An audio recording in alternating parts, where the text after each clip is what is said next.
Why you're still together, but feel completely alone. The truth nobody is saying. You're in a relationship, but you've never felt more isolated.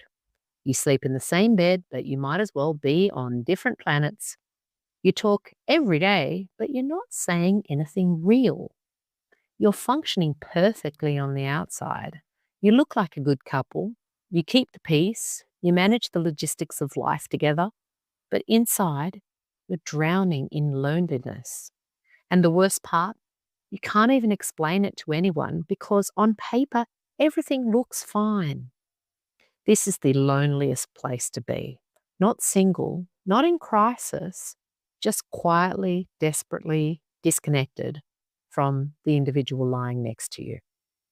Here's what nobody is telling you. You're not lonely because your partner is absent. You're lonely because you've both learned to be present without actually being there. You've mastered the art of performing togetherness while your spirits are in completely different rooms. You've become experts at managing the relationship without actually feeling it. You're keeping the peace at the cost of intimacy.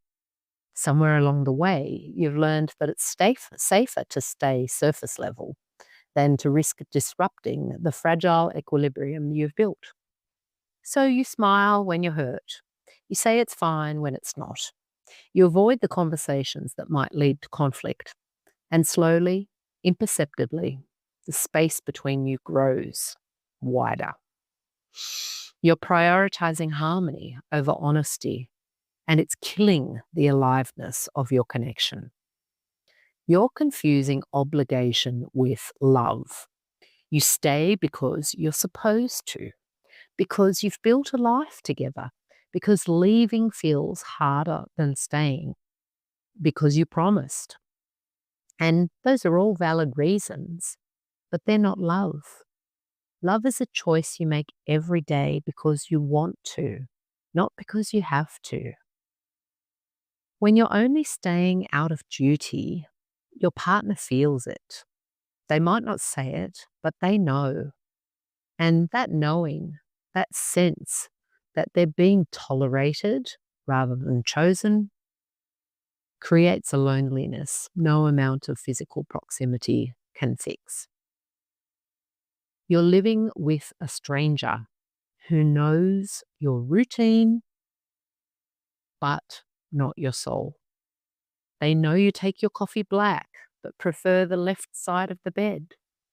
They know your work schedule and your favorite TV shows, but do they know what's actually happening inside you?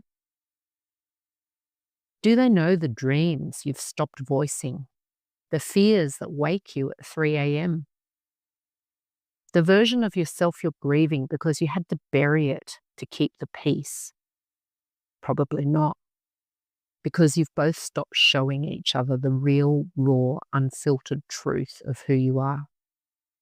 Your nervous systems are dysregulated and you're triggering each other constantly. This is the part your couples therapist might miss. It's not about communication skills. Your body is stuck in a stress response when you're around your partner.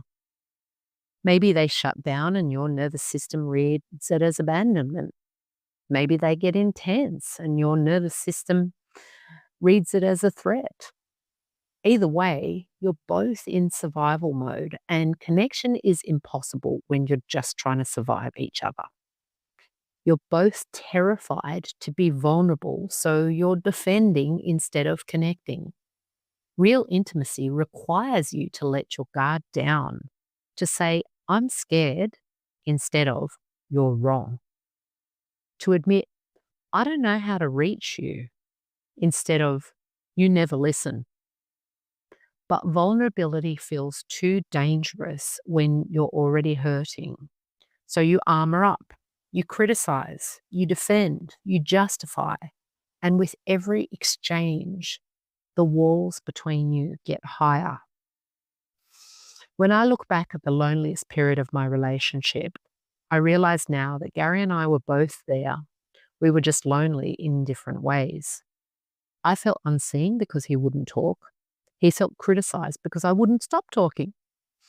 We were both reaching for each other from opposite directions, and neither of us could see that we were actually trying to give each other love. We just didn't speak the same language anymore. The loneliness didn't lift because we fixed our communication. It lifted when we finally admitted we were both terrified of losing each other, and the fear was making us do the exact things that were pushing us apart. You're not broken. Your relationship isn't over. You're just living in obligation instead of love. And the moment you realize that, the moment you see the pattern clearly, everything becomes possible again.